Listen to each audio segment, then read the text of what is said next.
સુરત શહેરની જહાંગીરપુરા પોલીસે વનસ્પતિજન્ય માદક પદાર્થ ગાંજાના જથ્થા સાથે મહિલાને પકડીને તેમના વિરુદ્ધ એનડીપીએસ એક્ટ મુજબની કાર્યવાહી કરી.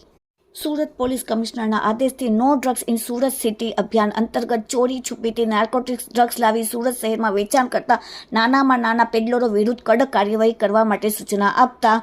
હાલમાં ચાલી રહેલા ધાર્મિક તહેવાર બકરી ઈદના તહેવારને લઈને યોગ્ય બંદોબસ્ત જાળવી રાખવા માટે પોલીસ સ્ટેશન વિસ્તારમાં સુલેહ શાંતિ જળવાઈ રહે તે માટે અસરકારક કામગીરી કરવાના સૂચનાથી જહાંગીરપુરા પોલીસ સ્ટેશનના ઇન્સ્પેક્ટર બીબી પરમારના માર્ગદર્શન હેઠળ જહાંગીરપુરા પોલીસ સ્ટેશનના સર્વેલન્સ સ્ટાફના માણસો જ્યારે પેટ્રોલિંગમાં હતા ત્યારે જહાંગીરપુરા ચામુંડાનગર કેનાલ પાસે સાયણ હજીરા હાઈવેની અડીને ખુલ્લી જગ્યામાં બનાવેલા પાનના ચા નાસ્તાના ગલ્લા જય મહાકાળી ટી એન્ડ નાસ્તા સેન્ટર ખાતે મહિલા નામે નંદાબેન જે ચંદ્રકુમાર રામલખન ચૌહાણની વિધવા ઉંમર 70 ધંધો ચા નાસ્તાની લારી અને રહેવાસી ગઢ નંબર 16 પરિમલ સોસાયટી જીન પેટ્રોલ પંપની સામે જહાંગીરપુરા સુરતવાળા પાસેથી વનસ્પતિજન્ય માદક પદાર્થ ગાંજાનો જથ્થો કુલ નેટ વજન 738 ગ્રામ કિંમત ₹36,900ની મતાના મુદ્દામાલ સાથે પકડીને એનડીપીએસનો કેસ શોધી કાઢ્યો. જહાંગીરપુરા પોલીસે.